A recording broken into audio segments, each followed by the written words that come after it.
School ছুটি হওয়ার দীর্ঘ 5 ঘন্টা পরও তালাবদ্ধ বাথরুমের ভেতর থেকে ভেসে আসছিল বাঁচাও বাঁচাও চিৎকার। চিৎকার শুনে দরজা ভেঙে উদ্ধার করা হয় হাত পা ও মুখ বাঁধা অচেতন এক ছাত্রীকে। চাঞ্চল্যকর এই ঘটনাটি ঘটেছে খুলনার দিঘলিয়া উপজেলার গাজীরহাট হাজী নইমুদ্দিন মাধ্যমিক বিদ্যালয়ে।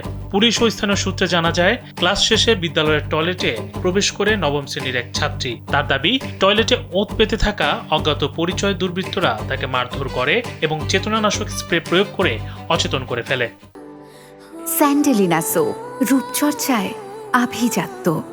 আমি প্রতিদিন ছুটির পরে একটা প্রাইভেট পড়ি স্কুলে। আজকে সেই প্রাইভেটটা ছিল না। তারপরে প্রাইভেট না থাকায় আমি সেই প্রাইভেটটা পড়ার আগেই ওয়াশরুমে যাই রেগুলার।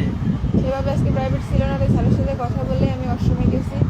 ওয়াশরুমে যে এমনি আমাদের ওয়াশরুমটা পাশে এতটুকুখানি আছে, অল্প একটু জায়গা, ওইখানে আমি যে পা দিছি প্রথমে, তখন পেছন থেকে কি আমার মাথায় আঘাত করে। তারপরে এবার আমি মানে চিল্লাইতে যাবো, তখন আমার চোখ মুখ বন্ধ করে ধরে। তারপর নাকের কাছে একটা স্প্রে করে। তারপরে আমি বুঝতে পারতেছি যে আমাকে কোথাও নিয়ে যাওয়া হচ্ছে। আমার যে হাতে যে ব্লেড দিয়ে কাটাকাটি করা হয়েছে, এটা আমি বুঝতে পারছি, কিন্তু আমি তখন তাদের যে মানা করবো বা তাদের হাত ধরে বসবো সেরকম অবস্থা আমার ছিল না, আমার সেন্স ছিল না অতটা।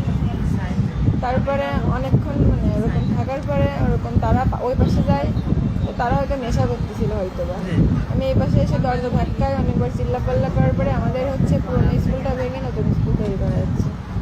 এখন সেইখানে আঙ্কেলটা কিছু আঙ্কেল কাজ করে সারাদিন। এবার তারা এসে তারপরে ওই অবশ্যই বাড়িতে তালা দেওয়া ছিল, তারপরে তালা খুলে তারপর আমার ওই সামনের একটা হসপিটাল আছে, ওইখানে ভর্তি করে।